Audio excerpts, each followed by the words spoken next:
Welcome to Badminton Unlimited, your weekly access to badminton action and beyond.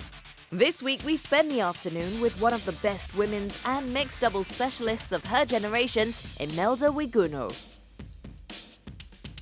And we bring you an on-the-ground report from the inaugural BWF Destination Dubai World Super Series Finals. Who will be crowned the best player of the season?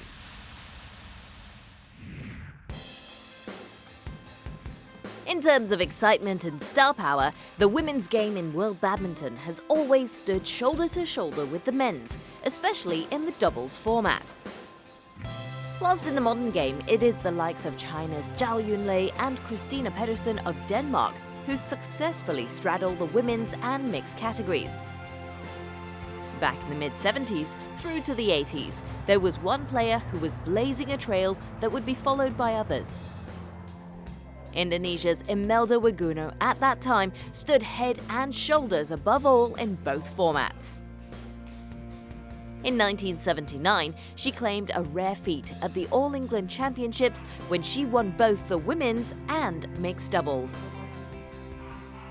Tapi seneng banget, seneng sekali. I was overjoyed. Even until today, it is still one of my proudest moments. In Indonesia, there hasn't been anyone who's able to win both titles together at the All England. I thank God. Thanks God. Now a preacher, the 63-year-old graciously invited us into her home, located in the capital Jakarta, where she was having a family meal. Kita membiasakan untuk. We try together as a family at least once a day. So usually that happens for dinner. I think this is very important. Itu penting sekali. Her motherly ways are a far cry from the Tagal native's reputation as a player. Choosing to specialize in the doubles from the start, Imelda was fiercely competitive and physically fit. These were traits that convinced national selectors in 1973. Mungkin talent scoutingnya juga lihat. Maybe when the talent scouts were watching, they were impressed by my determination. My natural talent wasn't that good, but I was very stubborn on the court. I was known to be that kind of player. Wherever the shuttlecock went, I chased it. Even during training, I never wanted to lose. The grueling physical training given by Coach Pak Tahir played a part. I believe that being physically fit is very important. Itu penting sekali. But even for someone with a steely mind, Imelda had some moments of vulnerability, and it wasn't on the courts. Attending her first international tournament, it was not the prospect of playing away from home that unnerved her, but the journey. Saya naik pesawat ke Singapura. I remember taking the flight out to Singapore. At that point, the aircraft was having some technical problems, so I was very fearful to be on the returning flight. I was so scared, I was extremely nervous. That experience at the tournament was definitely different, but it proved that I was a really stubborn player. Of course, there were nerves, but overall, I felt alright. Ada rasa takut tapi oke lah. Imelda was part of Indonesia's Uber Cup winning team in 1975. Despite it being a team event, it was the first time she had ever tasted victory in an international competition. The experience would prove invaluable for her development. 3 years later, she would reap success in women's doubles at the Asian Games and then at the Denmark Open with Virawati Wiharjo. The pair would go on in 1979 to win the prestigious All England title. Hours later, the Imelda Wigunu-Christian Hadinata tandem combined to win the mixed event. It was her ability to readjust quickly to the subtleties of the two formats that she believes had helped her to clinch the double. When you play in the women's doubles, you're able to move anywhere in the court, be it the front or at the back. But in the mixed doubles, I'm more at the front, and that is actually more tiring. The playmaker is always the front player, so a big part of my job was to constantly figure out where the shuttlecock's direction would be. I also needed to keep communicating to my partner about strategies. When we get into the court to play, it's not just a matter of your ability. It is like a battle with your opponent. So it is not just down to your badminton skills or your physical fitness, but your competitive spirit as well. In the doubles, when I receive service, I never appear weak. I am fully focused and give the opponent my sternest look. Dipandang gitu lawannya. Imelda's 13-year career in both formats saw her win numerous titles, including SEA Games gold medals and the women's doubles title at the 1980 IBF World Championships. But her fondest memory was to be her last tournament in the 1986 Uber Cup. Although Indonesia did not win the title, Imelda remained undefeated throughout the tournament. Her preparations for the event, though, were unorthodox. Di samping latihannya luar biasa, saya dulu persiapan tahun 86 itu. On top of the tough training during the preparations for the tournament in 1986, my husband and I, together with our son Joshua, who was very young at that time, had to rent a small flat in Senayan. The living conditions were very minimal, and we were having a hard time. But nevertheless, it benefited my tournament preparations. There were a lot of sacrifices, so I think God helped us. I believe if we work hard, God will somehow reward you. As well as spending time preaching to her congregation, Imelda still continues to give back to the sport. She's currently the operations manager at the Jaya Raya Badminton Club, helping to nurture the next generation of players. Badminton, it seems, will always be part of her life. For the years to come, I hope that she doesn't burden herself with too much work and just take it easy. We are both already independent, so the most important thing is that she's happy.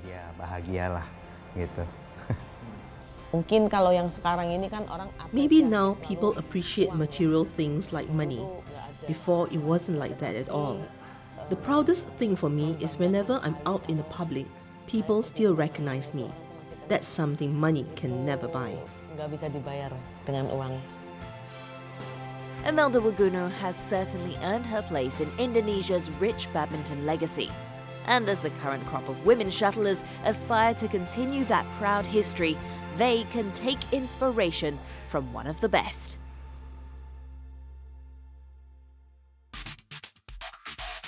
It's time for some trivia.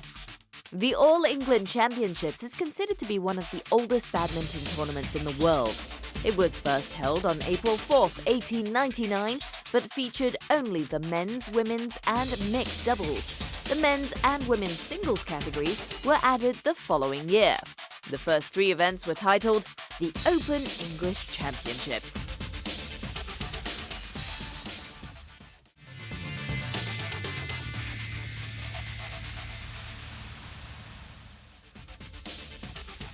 We're in Taiwan after the break to check in on one of the best young shuttlers from the country, Lee Chia-hsin.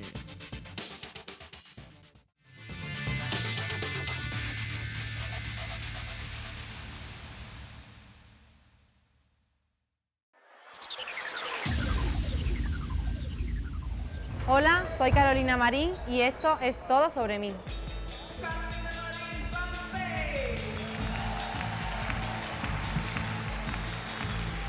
It's lovely.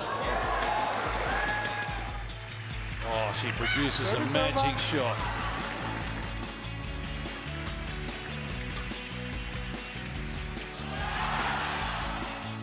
Mi estilo de badminton es un estilo muy atacante, sobre todo porque mis mejores golpeos son atacantes, aunque sí que el estilo ofensivo pues lo tengo que trabajar más y el defensivo también.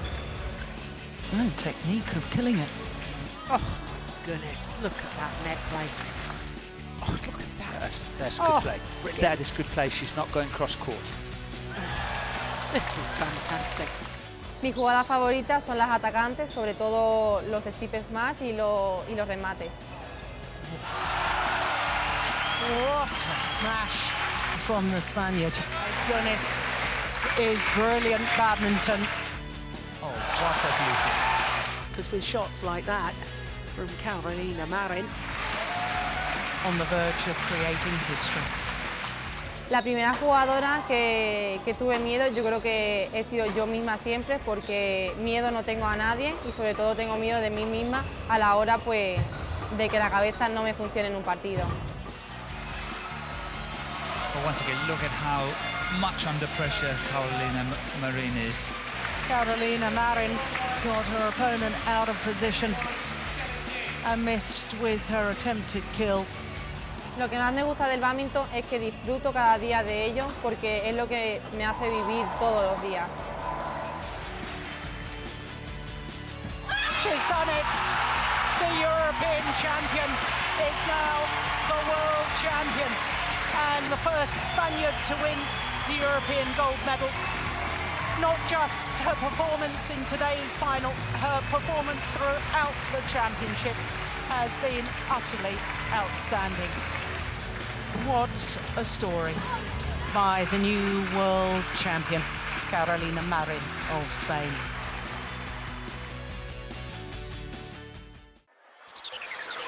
For this week's One for the Future, we bring you Chinese Taipei's young talent, Lee Chia-hsin. Ranked among the world's top junior players in women's singles, Chia-hsin is one of the island's rising stars. At this year's Youth Olympics in Nanjing, she clinched a silver medal in the mixed doubles and was fourth in the women's singles. It was all the more impressive because she was playing with an injury. I don't think I would have been able to achieve better results if I was free from injury. I would have expected more from myself and not be able to play in such a relaxed state of mind.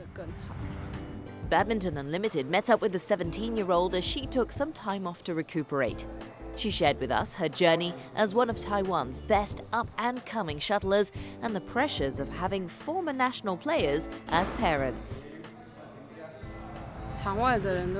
Other players tend to think that we are naturally better at the sport since our parents are national players. I disagree, because in sports, your performance is dependent on the hard work that you put in during training. You don't perform better than others just because your parents are good players. The advantage of my parents being former national players is that they understand the difficulties I face and offer their guidance.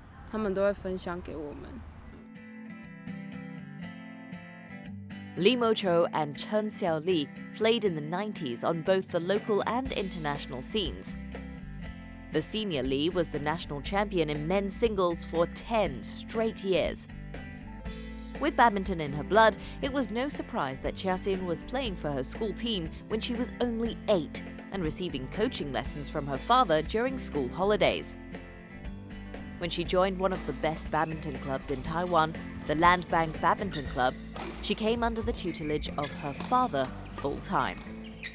Li Mocho is the club's head coach.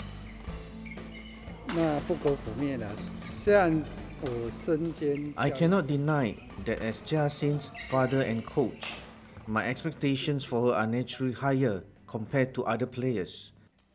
You would expect more from your own children.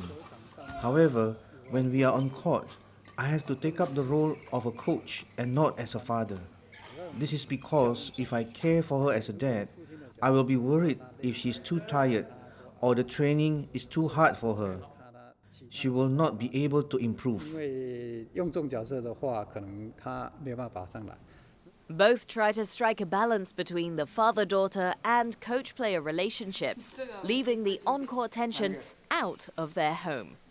One bad thing is that because of our relationship on court, we sometimes bring our unhappiness home.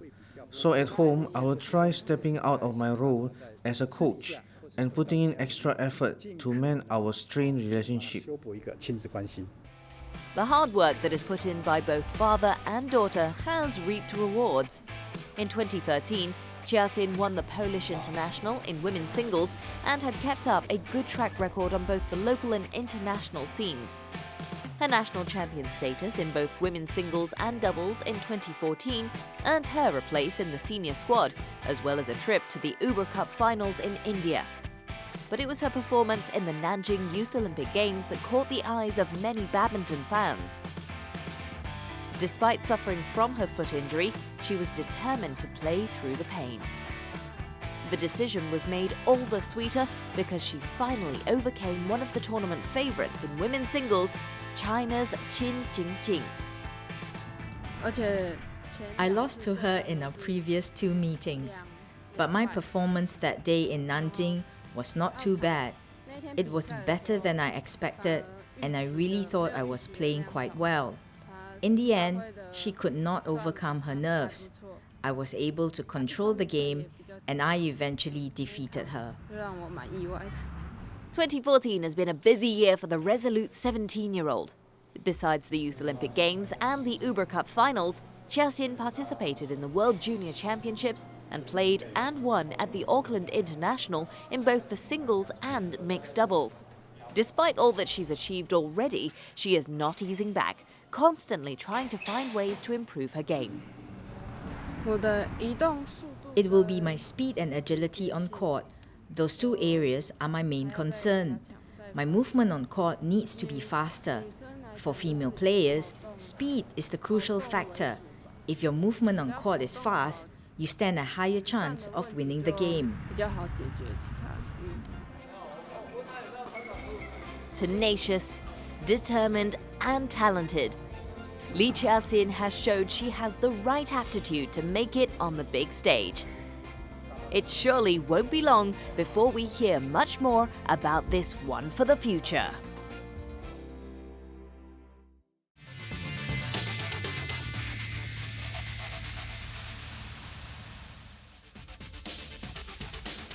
We're in Dubai next to find out who will be crowned the best of the season.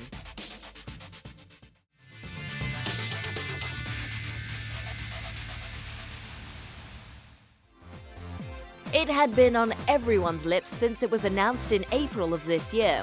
At last, the BWF Destination Dubai World Super Series Finals had arrived. 40 of the finest singles and doubles players from international badminton descended on the capital of glam in the Middle East, Dubai. Not only were they hoping to be crowned the best player of 2014, but were also hoping to take a major share of the unprecedented $1 million prize money for the season-ending tournament. There'll only be big games here. It's the 8 best players in the world in each category here. So you don't get any games that are not, the best of badminton. Great matches being played throughout the week. So this is really exciting times. On the other hand, it's also for us a gateway to actually spread the sport into both Dubai, the region, but also to the world. It's really, some ways, we see that as the center of the world with really good connectivity. As quickly as the players had touched down, the pre-tournament activities began. First up was the draw held at the Intercontinental Hotel. Players' names were picked and placed in 2 different groups. Each group featured 4 players from each category. The round-robin stage would see shuttlers play each other once before the top 2 from each group advanced to the knockout rounds. There were some outstanding matchups in the early phase of the tournament, with the men's singles Group A being dubbed as the Group of Death. For the players who attended the draw, the sense of anticipation was palpable. Indonesia, they must be the favorites in our group, but Joachim and I know when we are playing our best, we know that we can challenge them and beat them sometimes, so that's definitely our goal.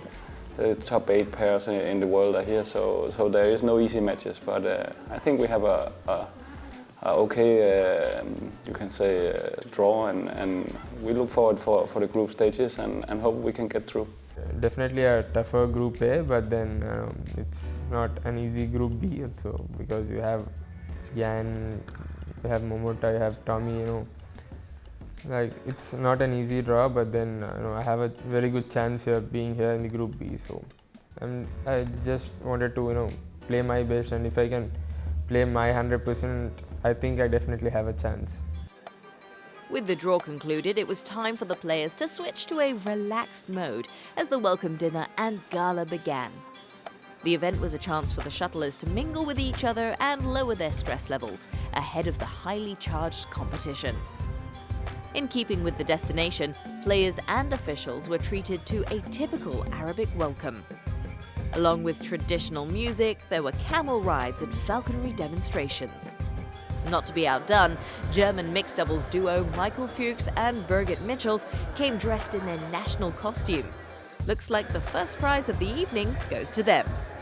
There was also the presentation of the BWF Players of the Year awards. China's Chen Long picked up the Male of the Year title, whilst Zhao Yunlei made it a double for the country as she took the Female Player of the Year award. I'm so happy and it's a dream come true. I've worked so hard over the years and finally I've achieved this award, so I'm extremely pleased. It was 2 in a row for Japan's Akane Yamaguchi as she retained the Most Promising Player title. So, onto the action. We head straight to the final day. The men's doubles opened proceedings as Korea's dynamic duo Lee Yong-dae and Yu Yeon-seong took to the court to face China's Chai Biao and Hong Wei. It has been a prolific season for the Korean world #1 pair. Lee and Yu had already grabbed 4 titles in the World Super Series circuit. But world #7 tandem Chai and Hong showed they were in no mood to roll over as they grabbed the opening game. The Koreans had to dig deep as they won a tight second before pressing home their advantage to seal the match 19-21, 21-19, 21-16. It was the turn of the women's doubles next, as Chinese world champions Tianqing and Zhao Yunlei went up against Japan's Misaki Matsutomo and Ayaka Takahashi. Tian and Zhao were understandably heavy favourites in this matchup, as the head-to-heads did not make good reading for Matsutomo and Takahashi. The Chinese women had upstaged their Japanese counterparts in 9 of their 11 previous meetings. But on this day, statistics did not matter. Japan's top women's pair dispelled any signs of inferiority as they won in straight games, 21-17, 21-14. Reigning world champion Chen Long was looking to continue his dominating season as he took on Denmark's Hans Christian Vittinghus in the men's singles. History wasn't on Vittinghus' side. He had not beaten Chen in 5 years. There was no defying of odds here. In a match that lasted 47 minutes, the Chinese shuttler defeated the Dane with relative ease, 21-16, 21-10, to add yet another major title to his name. The women's singles final saw Chinese Taipei's Tai Tzu-ying going up against Korea's Song Ji-hyun. With the head-to-head record tied at 4 apiece, this one was always going to be a close call. Fresh from her Hong Kong Open win last month, world #9 Tai settled better than Song. After losing the first game, the Koreans simply had no answer to the energetic and assertive play of Tai. The Taiwanese ran away with this one. The final score, 21-17, 21-12. An all-Chinese affair in the mixed doubles final. Zhang Nan and Zhao Yunlei faced compatriots Liu Cheng and Bao Yixin. World #1s Zhang and Zhao have enjoyed a fruitful partnership this year. Together, they have amassed 4 Super Series crowns to add to their world title in August. Liu and Bao were looking to pull off an unlikely result against the world champions. Despite their best efforts, in the end, the difference in class and experience was apparent. Zhang and Zhao comfortably saw off their opponent's challenge in straight games, 21-15, 21-12. And with that, it concluded a successful inaugural edition of the BWF Destination Dubai World Super Series Finals 2014. It was a great showcase for badminton as the sport continues to grow.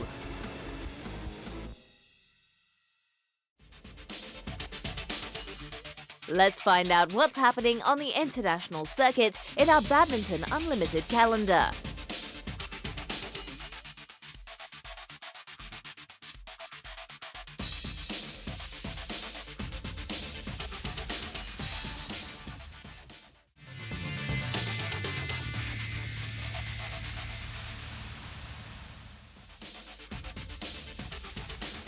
Next week on Badminton Unlimited, we take a look at the season as we bring you the passion, tears, and brilliance that was 2014. See you next week.